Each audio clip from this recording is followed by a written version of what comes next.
As Hegseth tries to eradicate women and women's history from the military, Christy Gordon tries to demonstrate that she's got some type of masculine gene by posing in pictures and garb that she has no business being in. And as Tulsi Gabbard has no idea what she's doing, let's talk about some women who did some important things. And I'm going to talk about two books. One's called Code Girls, and at the beginning of World War II, the Army had a lot of code breakers working on the Enigma machine and breaking the German code.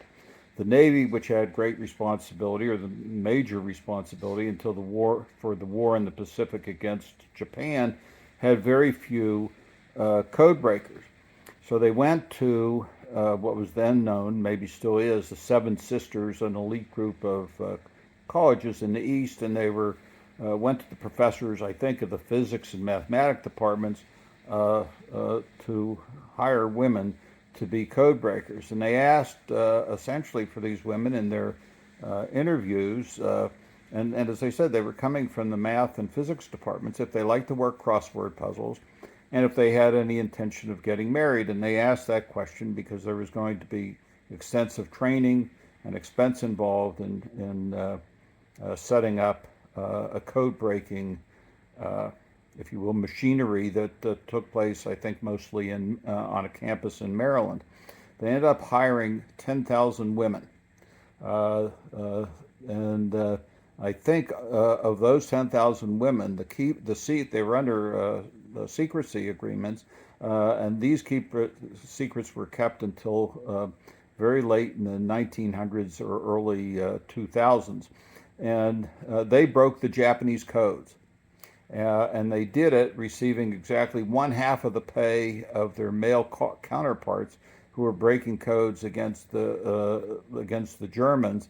And when eventually they convinced the higher ups to give them military rank, they were given a rank lower than their male counterparts.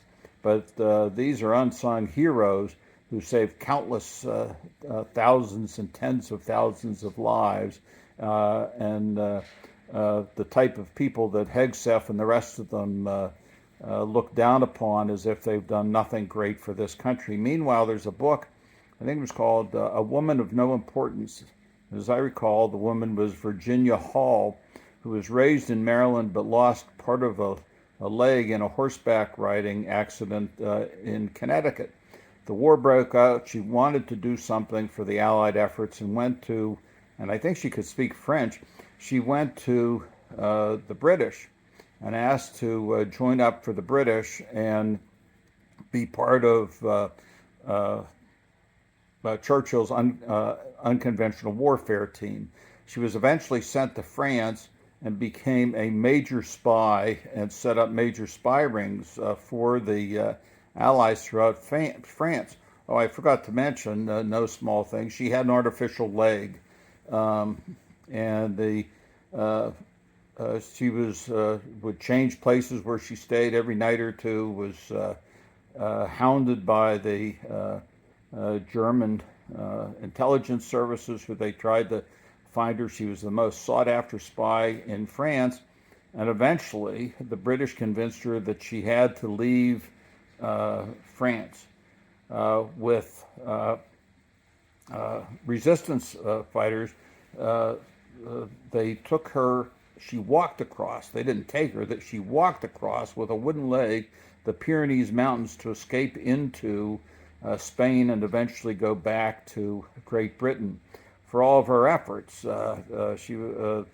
when she got back to the United States, was probably one of the most accomplished spies in the world.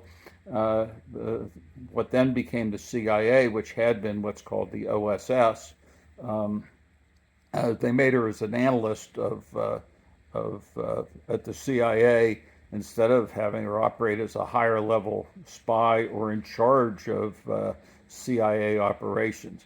But these are women to be admired, these are women to be extolled, and these are women to be put forward as the face of America.